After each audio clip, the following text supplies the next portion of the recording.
Welcome back to another episode of DIJAH's Cafe, where we keep it real, relevant, and rooted in purpose. Good evening, and welcome back to another episode of DIJAH's Cafe. I am your host, Khadijah Steward, here where we keep it real, relevant, and rooted in purpose. Tonight, I have such a treat for you. Tonight, we are going to discuss leadership, right? Leadership in action, turning people, problems into performance power. Tonight's guest is a leadership guru, I call her. Because she helps with leadership in business. But some of the tips and the things that she's going to talk about tonight are good for families, right? Ways that we can instill leadership, mindset, and concepts into our family. So tonight, let me introduce our fabulous guest. She is featured today as not just a business owner, but a powerhouse of leadership, a champion of excellence, and someone who's made a career out of transforming teams and equipping leaders to succeed. Angela Hooper Menifield is the founder and chief equipping officer of Menifield and Associates LLC, where she helps businesses and professionals get their act together. That's what we're going to talk about tonight. Her signature approach equips leaders to build high performing teams by developing awareness, communication, and teamwork. Angela brings over 28 years of leadership experience from her award-winning federal government career, where she led divisions of thousands of employees across 14 states. She holds a master's in public administration with a concentration in human resources and is certified as a senior professional in human resources and a senior certified professional. She's also a Maxwell Leadership certified coach and DISC consultant. Guys, I have to read it all because when she comes on here, when she comes on here and gives you guys some leadership tips, you need to understand the work that she's put in, right? I'm not bringing you somebody who's just talking about leadership. Last but not least, her leadership lies in helping organizations solve people problems before they become performance problems, right? From executive coaching and team development to conflict resolution and strategic training programs, I welcome, without further ado, Miss Angela Hooper Menifield. Thank you for joining me tonight. Well, thank you for having me. I'm listening to this bio and I'm like, where did this bio come from? Somebody's been digging around. Yes, ma'am. Yes, ma'am.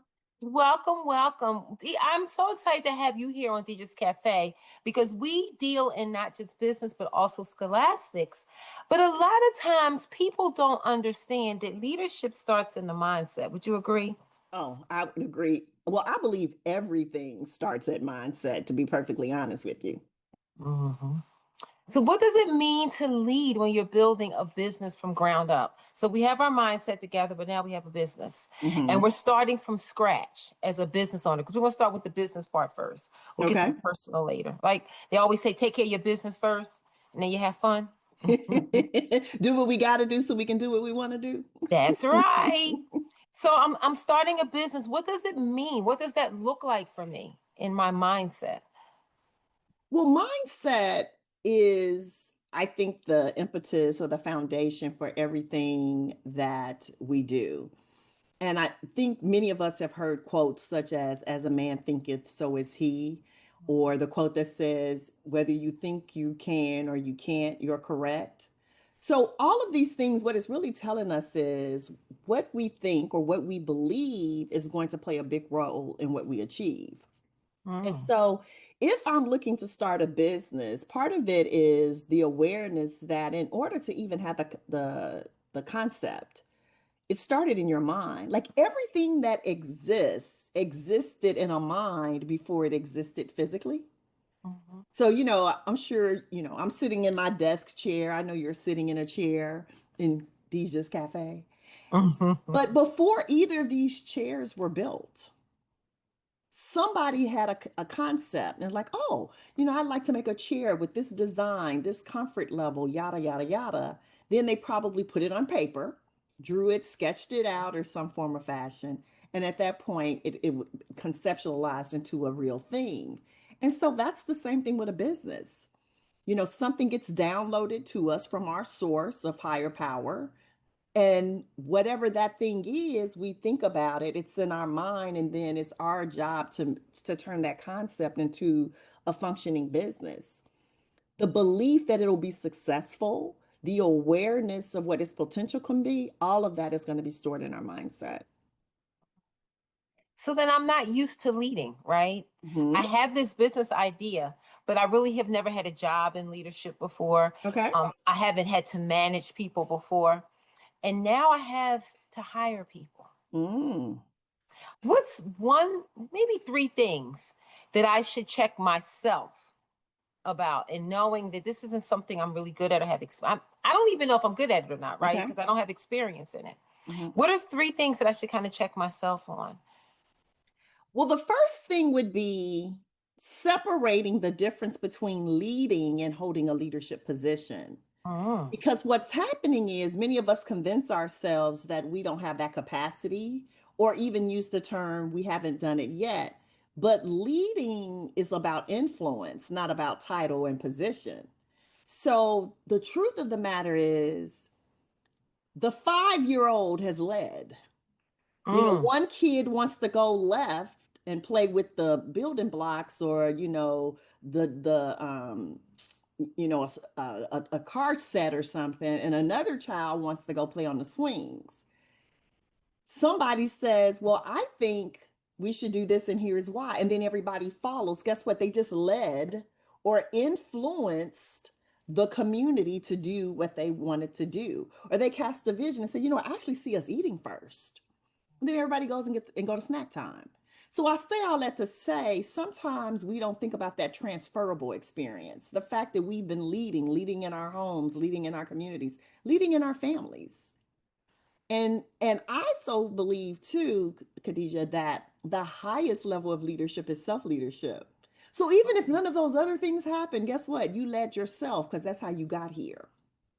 So suspend the belief, the conviction that you're not a leader, because you are, number one.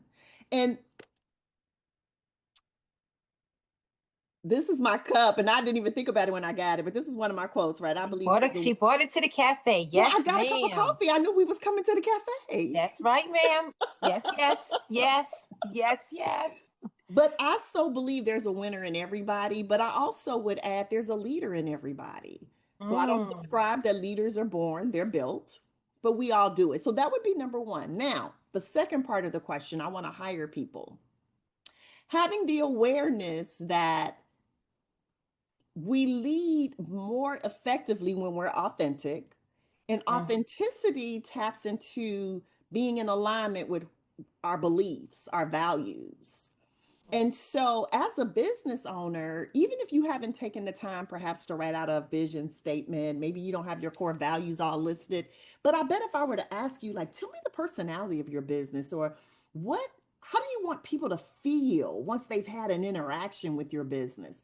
Words would come out like, cared for, supported, um, empathize with, things like that, included. Those are your values. And so when you're looking to hire, you want to bring people into your entity that can align with that. Because if you care about customer service, you don't want the person that's going to be on their cell phone when people walk up to the door and say, excuse me a minute. Or they're laughing and talking, using profane language, doing all these things that are not in harmony, right, with what you espouse as core values. So your hiring decision should be based on that. One of my mentors said one time, we hire people for we hire people because of what they do, and then fire them because of who they are. Oh, So hire wow. them properly, and then you can avoid that mistake. So, in other words, what it sounds like to me is leadership, like you said, is something we have innate, Hmm. right? But in business ownership, my core values, my innate skills that I have should be reflective in my leadership skills. Yes, Mm, okay. exactly. Leadership, when asked in polls and different things, employees, like, what are the attributes that you really look for in a leader, or that you value in someone who manages you, they often say things like leading by example. Mm-hmm. So I can't be an employee at DIJAH's Cafe And there's a policy that says, I'll get terminated if I'm tardy 5 times or if I don't call in, but then we go days and don't hear from DIJAH. Right? That's out of harmony with, okay, well, wait a minute. And What's the so value? when you want to write me up, not only am I going to probably sue you for unjust termination, right? Because that's what people do in this society. But part of the reason you even gave me the ammunition to have any credibility with that lawsuit is because you weren't leading me by example. Right. I didn't follow my core value. Yeah. So that kind of slides into, so what do you see new entrepreneurs do all the time when leading, right? Because everyone loves this role, right? This title, I'm a leader, I'm a leader, I'm a leader. What do you see some common mistakes in leadership? I think believing that I have to be perfect, Mm. not asking for help, um, faking it before we make it, right? The things Oh. that we've been preached to. And really, we wonder why we live in a society where so many people experiencing imposter syndrome. Uh-huh. And it's because these are things that have been taught to us and we've, regurgitated. But I think true leadership is authenticity and transparency and being able to tell your team, I'm confused, I'm scared, I don't know. However, I'm going to figure it out, right? So not in a defeated way, because Right. nobody wants to be led by the scared person either, right? But it's Uh, okay to say in this moment, I really don't know. But I right. believe enough in the vision of this business and the purpose and what it is we're trying to do that I believe we're going to figure it out. And if I can't figure it out, then we'll get the kind of help and support that we need. Because Mhm. as the saying goes, there's nothing new under the sun. Huh. So whatever it is we're doing, I bet someone has either done some variation of it before or something similar. So what are the lessons learned there? What are the shortcuts we could possibly take? Mainly because somebody else already tried and did it that way. So we can look at that as an experiment and then say, I was going to do that. They did that. So maybe I'll tweak it here. Uh-huh. But most new entrepreneurs, we don't know who to trust. And we don't want to appear vulnerable because I'm sure there were some voices in the room when we decided we wanted to go down this path that told us we were crazy to leave that secure 9 to 5 and do this thing. It's interesting because you talked about not knowing it all, right? Hmm. And not being afraid to express that. I want to talk a little bit about this emotional intelligence, right? Okay. These are always trigger words out there, right? Keywords that everyone's talking about, everyone's talking about. So, what does emotional intelligence look like? Let me give you an example, right? Because we don't want to Okay. do generalities. You have an employee who really is struggling with grief, Oh, okay. right? They have a grief issue. Someone in their family's passed away and they really haven't gotten past it. It's been 3, 4 months now. They're late all the time, right? When you're using emotional intelligence, what does that look like with a leader and this employee? What are some of the things? Because remember, I know if you could first define emotional intelligence, right? And then how would an effective leader manage an employee like that? So emotional intelligence, and if we, Daniel, I think it's Goleman who wrote, probably one of the more popular books on emotional intelligence, but he talks about emotional intelligence being really 5 components. But the first two are the self-directed part, right? So the first level of emotional intelligence is first understanding your own emotions, recognizing them. For instance, when you hear people say things like, yeah, I can feel myself getting really upset now, I probably should end this conversation. So what they've done instantly is stepped into the first 2 levels. One, they recognize, identify their own emotions. And then the second part is self-management of those things. Because a lot of people know about the emotions that they have, but they don't manage them, which is why we see people going off in public places, berating people, showing out to such a degree that the authorities have to be called. So they had the emotional awareness piece, but they didn't manage it. So those are the first two. The third then comes with empathy. And so Mhm. empathy is all about putting ourselves in another person's shoes. Now, many of the things our employees or other people may go through, we have no awareness of. Like, I've never experienced anything like that. So, for instance, if I had an employee that was a resident without an address, for instance, I've never had that as an experience. So while I couldn't empathize from my own experience, I can ask myself, what might my day-to-day workday feel, look, and show up as if I didn't have a place to sleep tonight? If I was washing up in a bathroom, if I was Right. standing in line at shelters in the evening so I could have a safe place to sleep to get out of this 100-degree weather or sub-zero weather, whatever the case may be. So that empathy piece is really important. And so going back to now, this employee who's grieving, I have to at least ask myself some questions. So I don't go in talking about what isn't done, what deadlines have been missed, what the time and attendance may look like. The first thing is, hey, I just wanted to check in on you. How you doing? Because I Mm-hmm. show you that I care first. And if we Right. can't have that human decency piece and care about people, then we know some of us do. We have a deficit in that area, but it's something we can all work on. And there's Mm. levels to it, Do but we you help? have to Is care. is that kind of what you help? Do you help business owners? Do you help companies? Is that, I know you do a little bit of that. Let's Yes. talk a little bit about that, right? Because I do want you to help folks. We'll get into the personal piece, but while we're still in business, let's talk a little bit about what you do. What do you do to help people and businesses get? Because all of this is awesome and great, but we can't do it alone, right? We need Yeah. someone, a professional, to help us. Yeah. Thank you for asking that. So, one of my taglines is I help individuals and organizations get their act together. And it's funny because it kind of fell on me. As Mm, in, sometimes people would come and say, "Ooh, come help us because we got to get our act together." And they would say stuff like that. And over time, I was like, if I were to put what it is I do into one word, or one statement, that's really what it is. And how it shows up for organizations and individuals, it'll vary. And so the tools and the resources that I use may be executive coaching, training, behavioral assessments. I am a big proponent of understanding human behavior because human behavior is highly predictive, as in, the more I am able to kind of figure out what your dominant style is, I can actually anticipate how you're going to respond in various situations because there's logic to it.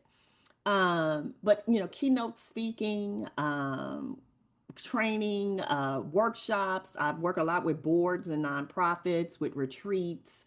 So it just really depends on what it is you want to do and need to do. But I want to ultimately turn or help all organizations become the employer of choice. So instead of the place that people are fleeing from and looking to say, hey, I need to go somewhere and have a better job, even when they get a better offer, they'll say, no, I want to keep working at DIJAH's Cafe because it is such a great place to work. Yeah, Angela's Cafe may pay $1 more an hour, but mhm. that I don't feel valued and appreciated and engaged the way I do at DIJAH's Cafe. And that's culture, that's values, that's Mhm. continuity, that's effective conversations and communications. And so, we like to always sit down before we work with any entity and find out a little bit more about where they are, Okay. and then where do they want to be. And then the training program or the professional development is, how do we close that gap? Smart, smart. So good. Because a lot of times business owners get into business Mm-hmm. and they think that they, oh, got my business plan piece, I've got my marketing piece, I've had my sales piece, but they never thought about the what about me piece, right? What role am I going to actually play that's going to be consistent? And the one thing is the leadership role. That's the one thing they can never really leave that if you're starting a business. So No, let's you switch. can't. You can't. And I'm that's the one of the reasons why I always suggest with business owners that you find a mentor or coach or someone who can guide you through. But Yeah. let's go to personal Okay. because, as they say, you know what I mean? Your house, you have to keep your house clean, right? And in order to keep your house clean, leadership needs to be a part of conversation. This is my opinion. Mm-hmm. Well, no, I'm a mom of eight. So I had to keep my house clean. Mhm. And in order to do that, I had to be a good leader. There Mhm. was some things that I found in me being a business owner that I would use as a mom as well. Mhm. And so that's why I kind of want to bridge this gap. When we define personal leadership, especially for people that are balancing motherhood and caregiving and healing, give me 3 words that you would use, Angela, to define it in those aspects of things. And I threw you off a little bit with some of the Well, questions. when you said 3 words, I was like, oh, I have more than three. So now let me see. Okay. Okay. Well, give them all to us. um, when I think about definitely balancing motherhood, caregiving, because and healing, because all of that is so true. The first thing that came to my mind is that personal leadership is about owning your choices, but aligning again, even your life with your values, not just your obligations. Because see, when we get into that personal life side, not that we don't have obligations in a work capacity, but oftentimes a lot of things are done, it's an obligatory thing. So I got to go do this for the kids. I got to do this for my partner, my spouse. And so, what really helped me in shifting my mindset to go to your first question is trying to approach those things instead of saying what I have to do. I think about it as what I get to do. I get to go to the school play, or I get to come home and cook dinner, or I get to order Uber Eats, right? Because you and I have had that conversation. But it feels different. And but when we talk about the balance, or like I like to say, harmony of life with motherhood, again, caregiving and whatnot, it's we have to lead from a place of wholeness, not exhaustion. And women so often, we've all heard the superwoman, phenomenon, right? Like we want to put that cape on. And I get it. I get it. We look around, we're nurturers, we have to do it, we want to do it. But again, I get to do it, but I do it better when I take care of myself. So, self leadership at home, sometimes the best way you can lead is choosing rest.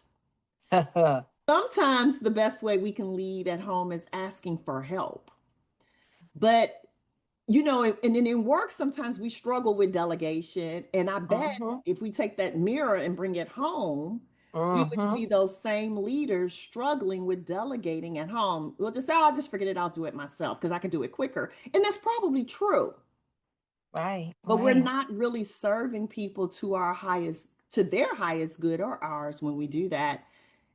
And then the last word would probably be evolution or evolving, because Mhm. leadership doesn't look the same in every season of life either. Mhm. Yeah, I was gonna ask that, right? Because sometimes you can be a better leader because things are going better in life in general, right? So, what are some personal habits? I know you're a mom, um, and I know for me as a businesswoman and a mother, there was a mindset shift. Hmm. When I was a businesswoman or professional before becoming a mother, things were different, right? Hmm. But once I became a mother, there were some personal habits that I had to shift in order to lead myself. Right now, there's me time, there's personal time, there's all those things. And then to lead my child, right? Hmm. Because we do have that obligation to instill leadership things into our children. So, what are some personal habits that are good to help keep that leadership concept of things at home going, not just at work? I think being humble and still transparent and authentic at home, so often we want to be someone else or emulate other people to a Mm, fault. Like it's nothing wrong with seeing characteristics in other people and saying, I want to be more like. I really appreciate how that was handled. I would love to articulate that way. But we still have to show up as our authentic selves. And one of the things that has helped me, and I know that I'm better for it when I do it consistently, is self-reflection. I love quotes, and another one of my favorite quotes is when you're in the frame, you can't see the picture. mm, And so often other people can see things that we can't see, which is why, everybody has blind spots. But when you take the time to reflect and, have that still moment, and asking yourself just little questions such as, am I leading in alignment or am I just going through the motions? Yesterday I was doing a training here locally, and I brought up the old Dunkin' Donuts commercial. I know some people may remember it, and the guy's like, it's time to make the donuts, right? He's just going through the emotions, and I'm sure he made them well. I believe he got to work on time. So the check the box things were there, Right. but he wasn't leading in alignment potentially. And so I've also done things like having morning boundaries. So even before I can pour into other people, I get my cup full, right? And it don't start with the coffee, even though I love it. But it may be prayer, meditation, reading something that's going to pour into my spirit, being still, appreciating, the fact that I just woke up. And then even in my day, sitting still, checking some emails, doing some things like I it's a rare occasion that the first thing on my calendar to do is jump into an appointment with somebody else. Right. You're not ready yet. Yeah. Right. And I think and then that leads to the last thing, understanding that saying no is also an act of leadership. That part. Woo! That two-letter word. Oh, if we could only really understand. I love the fact that you said trying to be someone else other than. I know a lot of times as women, our mothers were our role models, Mhm. right? And mom may have done things a certain way, and you feel like you just have to do it that way. Same thing with fathers are the same way, right? Dad did it a certain way. What happens when you find yourself trying to maintain tradition, Mhm. but it's too much of a weight on you? You know, That's a great question. And what immediately popped in my mind, one of the things you did mention that maybe some people don't know is that you and I connected initially because we're in a business networking group. And one of the core values of our business networking group, we're in the BNI chapter, is traditions and innovation.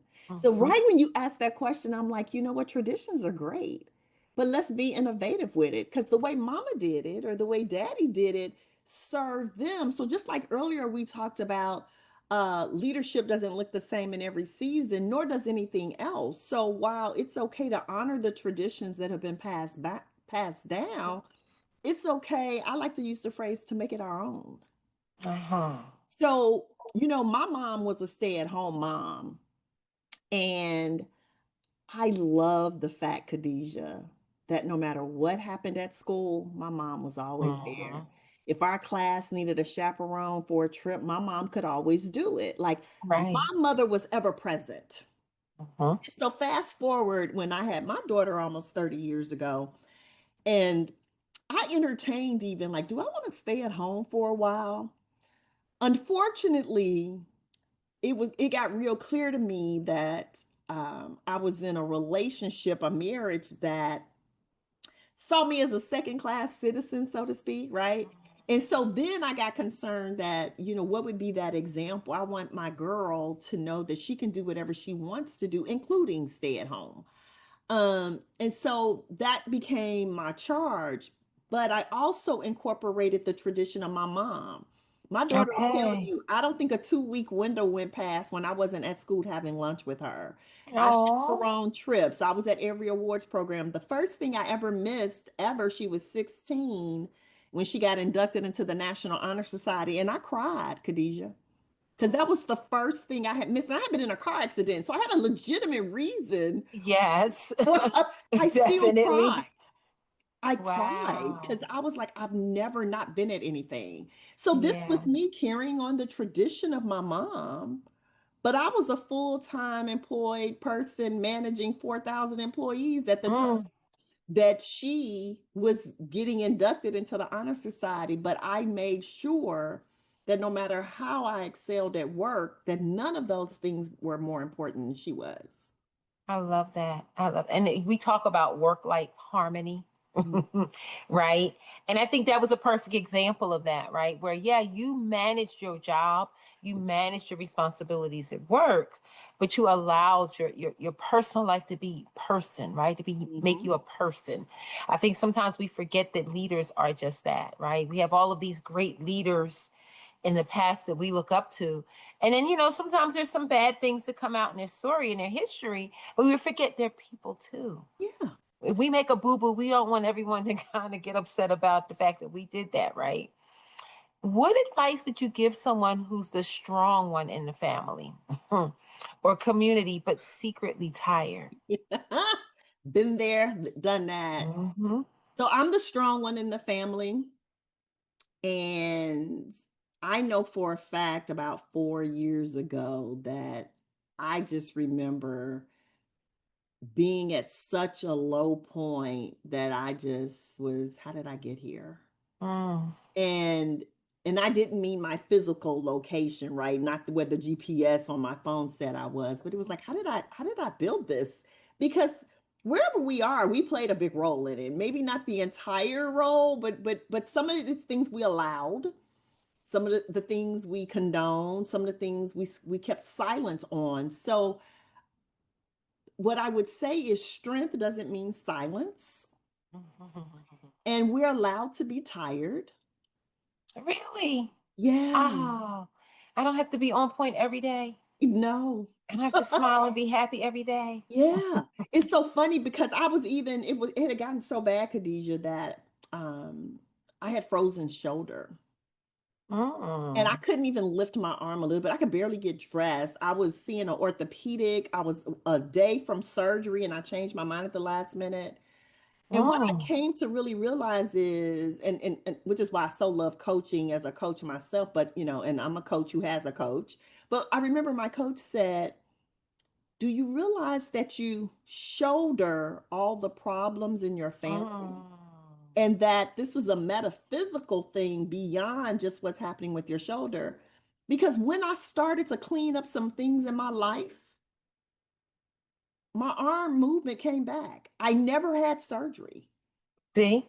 See? But I had to make that shift. So yeah, it's okay to be tired. So and like ask ourselves questions, like again, the self-reflection.